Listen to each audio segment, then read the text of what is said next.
porque el proceso color en químico es complejo y caro. Y para hacer grandes copias a color, tú no puedes realmente contar con la instalación adecuada.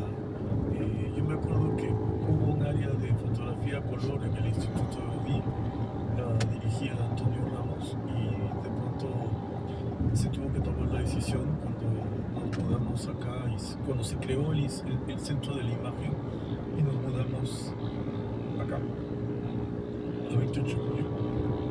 Se dejó de lado la fotografía a color, el proceso químico.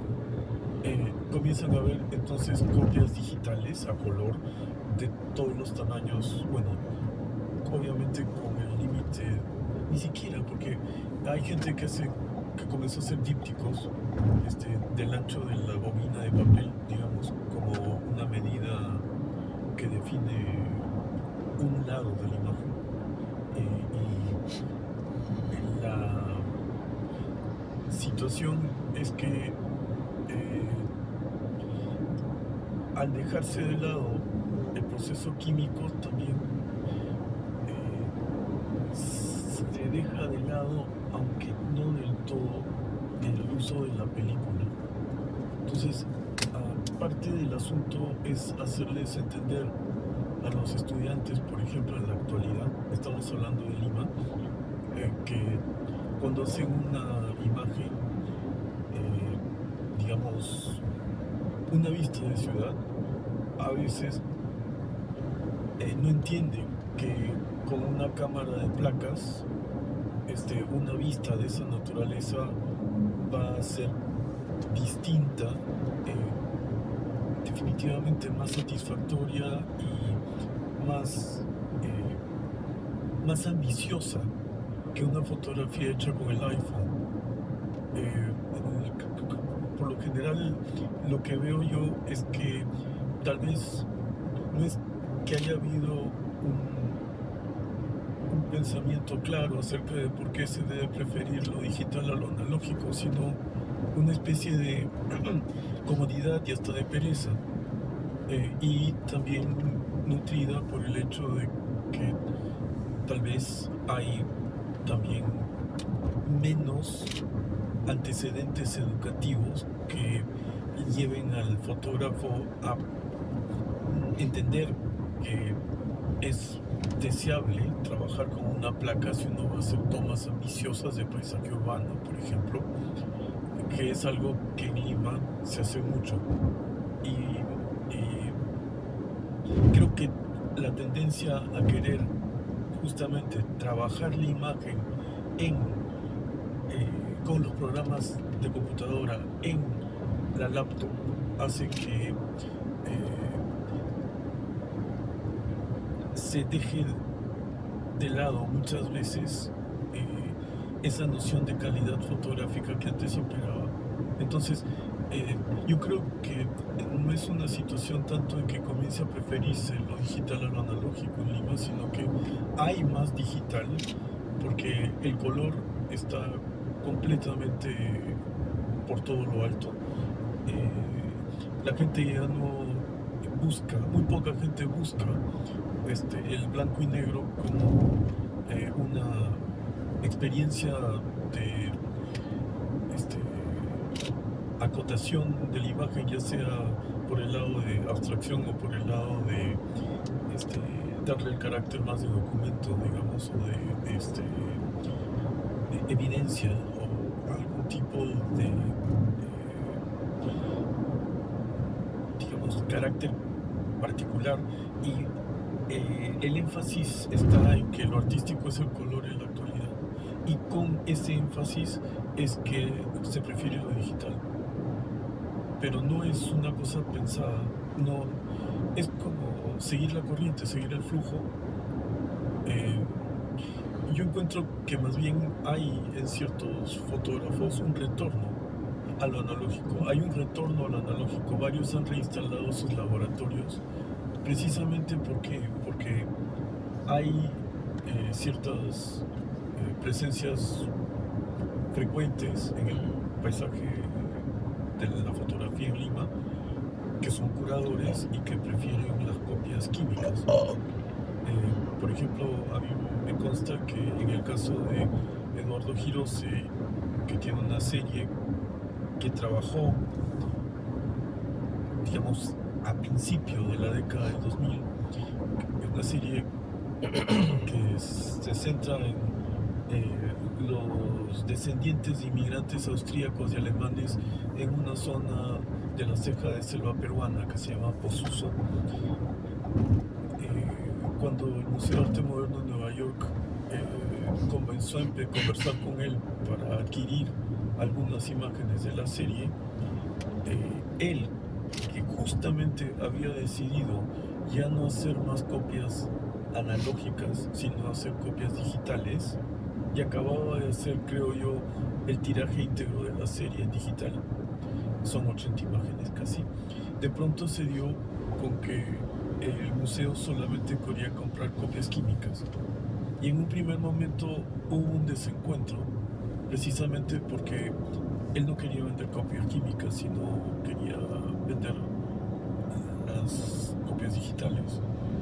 No quería regresar al laboratorio, pero eventualmente lo hizo. Son esas presiones. Por ejemplo, hay curadores que quieren exhibir solamente copias químicas, ¿no? En la actualidad creo que uno se permite ser muy exquisito en fotografía si uno lo desea. Y si uno sabe, por ejemplo, que para determinado fotógrafo o fotógrafa que tiene ya 45 o más años, en algún momento en los años 90 o principios del 2000 hizo trabajo analógico y tiene negativos guardados que ha escaneado y ahora imprime en digital. La insistencia viene por el hecho de que retomen los procesos químicos y hagan copias químicas para, digamos, yo creo que es como una especie de retorno a la copia de calidad como copia artística. Es algo que por el momento estoy observando a medida que va surgiendo aquí y allá, pero me parece que es interesante porque son situaciones que, digamos, no van de la mano con propuestas de creación, sino van de la mano con los vaivenes del mercado o del coleccionismo, o incluso diría yo en el mercado, coleccionismo y también necesidad de definir para el tiempo presente un perfil de fotógrafo de creación. Es decir,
Salvaje, por ejemplo, el que murió acá la Leticia Garrido,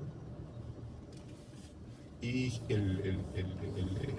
Enrique Sánchez, el Quique, la Sole Martínez. Toda esa gente se conoció, vivió, pololeó ahí, en esa casa, en esos 3 años. Bueno, después del golpe no, o sea, después del golpe fue puro alcohol, pura droga, o sea, no droga, en realidad, marihuana, porque desde que me puse a estudiar, nunca había vivido en la casa de mis padres, hasta esa época que viví como un par de años ahí. Pero era tan deprimente para mí que yo me levantaba o sea, me levantaba como a las 12 en realidad y salía al tiro. Me iba a la casa de una amiga que tenía una familia súper disfuncional, que era básicamente un living con vidrios rotos y arriba un segundo piso donde vivía la mamá. Y todo era un desastre, y nosotros ahí escuchábamos música y tipo 6 de la tarde íbamos a una botillería, comprábamos copete, poníamos chugar, hasta el día siguiente, todos los días de la semana, todas las semanas del mes y todos los meses del año. Hasta que un día me desperté y veo a mi amiga que tenía una cadena que yo usaba. Me dice, no, se estaba ahí súper loco ayer y qué sé yo, y estaba ahí andando por la Plaza de Caña, por el medio de la calle. Y yo dije, o sea, sigo aquí y se acabó, o sea, entonces tengo que hacer algo. Y me conseguí unas platas con unos amigos y una amiga me dijo, mira, mi familia tiene una casa en Quintero, te la podemos arrendar, lo que vendría a ser ahora como 50 lucas o algo así. Y agarré los pocos bártulos que tenía y me fui a Quintero a vivir ahí. Y hacía unas mantillas de macramé que me demoraba un mes en hacerla y me alcanzaba justo para vivir un mes. Estaba ahí en eso cuando me fui a la orilla, a la costa. En ese tiempo todavía Quintero no estaba tan contaminado, habían locos, y estaba sacando unos locos a venir una piedra, y llega una ola, sube la ola, y cuando baja me suelto, pero en el arrastre me hice tirar a la pierna. Entonces, en ese lugar había un grupo de gente que hacía objetos de artesanía en un torno. Y cuando supieron, me fueron a ver y me dijeron, oye, ¿queréis tornear? ¿Queréis trabajar en nuestra tornería? Eran re buenas personas en realidad. Se dieron cuenta que yo no podía seguir viviendo ahí. Yo era un desastre en realidad. Y me dieron alojamiento, me pagaban, yo pagaba el alojamiento con mi trabajo en Quintero y torneaba, que fue un trabajo que uno de los trabajos que más me gustó en realidad. Y ahí aprendí a pintar letrero. En ese grupo, cuando hacía el trabajo de tornería, las personas que hacían esa artesanía eran uruguayos. Y la niña había sido polola o novia de un pintor argentino que era seco. Entonces, ellas hacían unas cosas de color que eran muy particulares. Era un estudio de color muy preciso en realidad. Y un día se me ocurrió que podía pintarlo y empecé a pintar letrero con esos colores. O sea, eran colores especiales, no eran para pintura de casa. Y mi viejo había dejado de trabajar en esa fábrica de remedio y se había metido con unas liebres y había quebrado. Entonces la gente del recorrido que me conocía me dijo, mira, tu papá está demasiado endeudado, tiene demasiados problemas, ¿por qué no te haces cargo tú y liquidas este negocio? Y claro, eso me llevó un par de meses, y cuando terminé eso ya no tenía casa, no tenía Quintero, no tenía nada, o sea, estaba muy mal. Y en eso me encontré con la Teresa. En una exposición nos encontramos, mi casa era un desastre, la casa de mi familia en realidad era un desastre. Yo no tenía un lugar en Quintero ya porque había estado 2 meses tratando de liquidar todo esto acá. Y ella me dice, quédate en mi taller, donde había un hámster. Me dijo, mira, tengo un hámster. Porque ella no vivía ahí, ella vivía en la casa de sus padres. Ella era una persona que tenía muchas heridas y todo, pero ella tenía una familia. Y me fui quedando. Pero hubo un momento en que ella me dice, bueno, estoy embarazada. Y yo dije, ya, tengamos nuestro hijo. Yo jamás pensé que iba a tener hijos. Y cuando yo supe eso, quise pintar el lechero y mi tío me dijo, no, un sobrino mío no va a pintar lechero. Porque era Enrique Alfonso. Mi tío era la raja, o sea, llegó a mi pieza, se sentó en mi casa, comió los fideos de mierda con la cotufa parafina y me dijo, te traigo un regalo. Y me pasó un Anico normal con 3 lentes y me pasó una ampliadora Meopta 35-6x6 y me salvó la vida, mi tío. Toda la gente, el Felipe Riobó, el Oscar Witt, toda esa gente que tomaba fotos no tenía laboratorio porque vivían en casas que no había lugar donde hacer un laboratorio. Y yo me hice un laboratorio en la parte de atrás de esa casa vieja. Hice un pequeño taller de fotografía, de revelado fotografía artística, por decirlo entre comillas. Las personas que siempre regularmente me mandaban a hacer trabajo era Claudio Bertoni, algunos trabajos del Oscar Witt, que al principio, después el Oscar tuvo su propio laboratorio, el Felipe Riobó. Por ejemplo, llegaban estudiantes de fotografía y yo hacía toda la carrera haciéndole la foto. Y de hecho cerré la puerta a todos mis amigos, ex amigos, o sea, no ex amigos, siempre amigos eternos.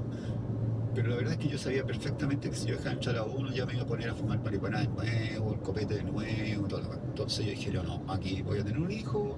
Entonces venían y yo los atendía en la puerta y le decía, no, mira, sabes que no. En cambio los amigos de ella eran pintores, ella era mucho más... Felipe Rigolo es amigo de ella. Entonces, claro, ahí conocí a la gente de fotografía en realidad. Ahí empecé a tomar fotos y claro, a la gente de los amigos de Teresa me valoraron por primera vez, empezaron a ver lo que hacía. Nunca nadie había visto mucho lo que yo hacía. Como que nadie nunca me había valorado. O sea, a mí me gustaba pintar, pero como toda esta vicisitud, estas cosas, que me iba para allá, que me iba para acá, que era un poco no sé qué, un poco no sé cuánto, y no sé cómo, y que andaba siempre por ahí dando vueltas. Nadie me tomaba muy en serio, porque decía, bueno, este loco es más un vago que un artista, por decirlo entre comillas. La Teresa era profesora, entonces ella tenía un horario súper, bueno, tipo horario de profesor, o sea, salía súper temprano, y yo me quedaba con la guagua, y el colegio de profesores tenía una guardería en la Plaza de Armas. Entonces me iba a dejarlo, y después me quedaba dando vueltas por Santiago, iba caminando, me iba caminando para el Salto, me iba caminando para Recoleta, me iba caminando para La Vega muchas veces. Y claro, casi todas las fotos que hacía cuando no estaba metido en el laboratorio era porque tenía que hacer algo con mi hijo o llevarlo a casa de mi suegra que quedaba acá en Rendizón, y entonces tengo muchas fotos al Parque O'Higgins por eso. Mira, mi trabajo, ahora que estoy viejo, mi mujer acaba de morir de Alzheimer hace un año, me he dado cuenta que hay cierto hilo conductor de ese trabajo. Las formas son distintas porque siempre mi trabajo tiene que ver con el sentido de las cosas, de la vida, o sea, de los objetos, ¿ya? Tú los entiendes o los lees. Entonces, hay un trabajo sobre el tiempo, que para mí es muy importante, el tiempo es muy importante. No hay ningún rótulo en mi trabajo que diga, ah, mira, Mauricio Valenzuela trabaja sobre el tiempo, pero el trabajo sobre el tiempo para mí es importante. No por el tiempo pasado, presente, futuro, sino que cómo se coordina interseccionalmente los instantes. ¿Ya? Entonces hay pequeñas secuencias, que parecen algunas secuencias como dice Silvestre, una persona con motor las puede hacer mucho más sencillas que yo, que tengo que estarle dando vueltas. Pero que una cosa esté acá y a los 5 segundos esté acá y a los 6 segundos esté acá, ese cambio, ese aparecer y desaparecer del instante. Bueno, la fotografía es una herramienta muy eficaz para eso. Y eso hace que la superficie no sea la misma. O sea, yo no soy una persona que haya fotos en blanco y negro, no sé. Ahí te voy a mostrar algunas cosas más actuales, en realidad. Como trabajaba en laboratorio, yo sabía que el día que yo vendiera fotos no iba a dejar de ser, entre comillas, fotógrafo. Que fue un poco lo que pasó. Porque, claro, trabajar en el laboratorio era otra cosa. O sea, tú no tenías que vender nada, no tenías que hacer ninguna concesión a nada. Simplemente tomar fotos, las que te gustan. Bueno, pasan cosas, siempre me han pasado cosas súper locas, nunca deseadas, ¿eh? Nunca quise ser fotógrafo, nunca quise ser... La única cosa que sí quise hacer y que nunca lo fui fue pintor. Un día, el director de la galería Edwards me llama y me dice, oye, ¿sabes que tengo un trabajo en el Vanidades? Me conseguí un trabajo en el Vanidades, pero no lo puedo hacer porque no tengo tiempo. Hazme un favor, anda, cúbrelo tú. Yo entrego las fotos y te pago la mitad. Buen negocio, dije yo. Era el lanzamiento de un libro, un poeta, algo así. No tenía mi Nikon Mat, no sé qué le había pasado, no sé por qué, y fui con una Rolleiflex. Y la Rolleiflex tiene dos lugares para funcionar el flash, X y XL, era para bulbo y para flash electrónico, porque eran máquinas antiguas. Pero yo no me di cuenta que estaba mal sincronizado el flash. Entonces tomé el rollo y lo revelo y no había nada. Y a mí me da lo mismo, porque para mí vanidad, todo este rollo, ni siquiera sabía lo que era una orden de trabajo, no interesaba. Entonces llamo al Juan y le digo, oye, ¿sabéis qué? No apareció nada en el rollo. El Juan se le agarra la cabeza y dice, ay, pero no, ¿cómo es posible? Bueno, lo cagaste, no sé qué. O sea, no es con esas palabras, porque Juan es más ayudado, Pero me dijo, mira, anda a dar explicaciones tú, porque yo no voy a ir a dar la explicación. Y yo a mí me da lo mismo. Agarré, fui a la Concepción, me atendió una rubia ahí, señorita. Dice, no, espere aquí, la Totó Romero lo va a atender. Y veía unas botas blancas, yo atrás de la puerta, y una mujer hablando por teléfono. Llego y entro y le cuento, y le digo, mira, ¿sabes qué? Pasó esto, pero no te preocupes, porque justo en esa orden de trabajo estaba Jorge Mayer, que había sido compañero mío en Bellas Artes. Le dije, mire, yo puedo llamar a Jorge, conseguir un teléfono, llamarlo y pedirle una foto. Me dijo, ya, perfecto, pero mira, ¿sabes qué? Me puedes traer a la tarde un trabajo de ilustración de un artículo que se llama Engaño, Perdón y Olvido, nunca me voy a olvidar. Le dije, ya, se lo hago. Puede que vaya piola, o sea, que no haya problema si se lo hago. Entonces llamé a mi hermana, que era bailarina, le digo, oye, juntémonos en el Santón, sí, tomé una foto de una pila, hizo doble exposición, hizo un sándwich, le agarré el ampliador, hice la ampliación y me conseguí la foto y llegué con 2 fotos de Jorge Mayer. Y llegué con este sándwich que había Engaño, Perdón y Olvido, que era un chamullo así, pero ya fresco. Y llego a donde la Totó y le digo, mira, aquí traigo la foto del poeta, conseguí con el Jorge, y te traigo la foto. Y la Totó la vi, un artista, y parte corriendo el gerente, y le va a mostrar la foto, no sé qué, y hace un medio escándalo con la foto. Quiero una foto, un sándwich, simplemente. Y me dice, bueno, ya, mira, necesitamos un fotógrafo. Y me empezó a dar órdenes de trabajo hacia toda la parte noctámbula acá. Hacía sociales, o sea, flash, una cámara y pa. Era un trabajo complejo. Tenía que tomar la foto, tomar los nombres, llegar en la mañana al laboratorio de la revista, revelar, hacer los contactos, colocarle los nombres atrás. Y todo ese trabajo yo lo hacía después del almuerzo y después me llegaban las órdenes y partía en la noche a trabajar y al día siguiente hacía los contactos, entregaba fotos, bla, bla, bla.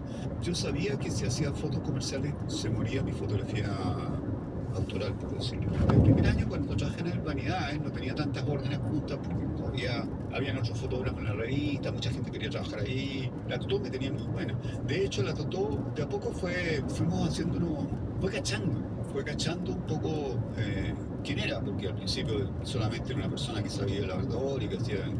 Pero, por ejemplo, yo había leído mucho, muchas novelas, muchas cosas. Entonces, claro, la Totó era crítica de literatura en una revista de banco. Y claro, Chal, Lezama Lima, por ejemplo, yo me lo había leído. Y Lezama Lima es un gran pesado, o sea, claro, al leerte Lezama Lima tenés que cachar. Duarte es un man así, muy talentoso, una especie de explosión de relatos. ¿Sí? Entonces, claro, cuando la Totó Romero cachaba que yo me había metido en esa cuestión, poníamos a hablar de libros, y aparte que tenía otro plus, que como había estado en la Escuela de Bellas Artes, cuando había exposiciones de pintura, conocía a la gente. Siempre me han pasado cosas, por ejemplo, pues me puse a hacer fotos de moda también por una casualidad. Un día la Totó me dice, mira, tenés que ir a hacer un filler. Y voy para allá, a una casa que queda cerca de la Avenida Suecia, una casa típica, casa de moda, así, una casa blanca, no sé qué, todas las cosas, el piso vitrificado. Entonces llego allá y veo un cabro chico. Yo dije, este debe ser como un poco como el ayudante del diseñador. Y llega y empieza a preparar a una modelo que yo conocía, que era la Verónica Subeabre, que era una morena, en ese tiempo estaba de moda la rubia. Y a mí me gustaba mucho la Verónica, como desfilaba, como caminaba, me gustaba mucho su estilo. Entonces este cabro chico me dice, ¿te gusta? Sí, me encanta la modelo. Le dije, me gusta mucho. Y pasa una semana y me dice, oye, el gerente quiere hablar contigo. Y voy. Y me dice, le habíamos propuesto a este loco a una fotógrafa súper conocida. Y ahí me entero que el cabro chico era el diseñador. Resulta que la fotógrafa le quería imponer una modelo rubia y este estaba impresionado con su modelo morena. El cabro dijo, bueno, ¿y por qué no me mandan a ese fotógrafo que fue a fotografiarme en blanco y negro? Me preguntamos, ¿no? ¿Lo podía hacer? Y yo le dije, bueno. Entonces nos juntamos en la casa esta donde diseño, Axis se llamaba la marca. La típica sesión así de fotos de moda que como que muy influenciada por lo que se contaba afuera, así en la noche, el copete y la weá y la música. Y tomé la foto, y las fotos la verdad estaban mondas redondas. Yo las miré, no me decepcionaban, pero estaban mondas redondas. Pero yo sabía que había algo que no estaba funcionando. Entonces me dijeron, ya, pues sigamos. Yo dije, no, esta cosa esta cosa va a ser agua. O sea, primero porque no soy conocido, no sé qué. Y había